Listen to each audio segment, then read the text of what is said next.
اعوذ باللہ من الشیطان الرجیم بسم اللہ الرحمن الرحیم۔ حضرت امیر المومنین علی ابن ابی طالب علیہ السلام کے فرامین کا سلسلہ اور نہج البلاغہ کے تیسرے باب کا 242 نمبر فرمان۔ وقال علیہ السلام، اور آپ علیہ السلام نے ارشاد فرمایا، اتق اللہ، اللہ سے ڈرو، وَاذَتُّقَا وَإِن قَلَّ، کچھ ہی ڈرو چاہے وہ ڈرنا تھوڑا سا ہی کیوں نہ ہو۔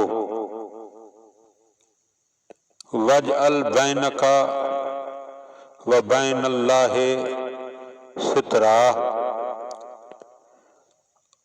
اور اپنے اور اللہ کے درمیان باریک ہی صحیح کچھ پردہ رکھو، ان رکھا اگرچہ وہ باریک ہی کیوں نہ ہو۔ قابل توجہ بیان ہے، مولا فرما رہے ہیں کہ اپنے امور میں اللہ سے ڈرتے رہو اور اللہ اور اپنے درمیان پردے کو برقرار رکھو، اور انسان کبھی بھی یہ بات نہ بھولے کہ وہ اللہ ستار العیوب ہے، یعنی لوگوں کے عیبوں کو چھپاتا ہے، اور کسی کے سامنے اپنا عیب ظاہر کرنا، گناہ کو انجام دینا، ناحق فعل کو انجام دینا، یہ بے حیائی کے زمرے میں آتا ہے، اور انسان کو سب سے زیادہ حیا اپنے اس کریم اللہ کی ہونی چاہیے۔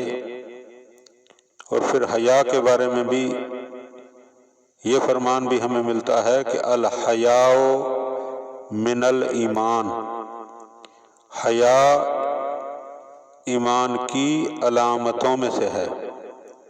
لہذا انسان کو چاہیے کہ کوئی بھی عمل کرنے سے پہلے یہ سوچ لے کہ کوئی دیکھے یا نہ دیکھے، اس کا اللہ اسے دیکھ رہا ہے۔ دعا ہے کہ خداوند عالم ہم ان باتوں کو سمجھنے اور ان پر عمل کرنے کی توفیق عطا فرمائے۔ اللہم صلی علی محمد و آل محمد۔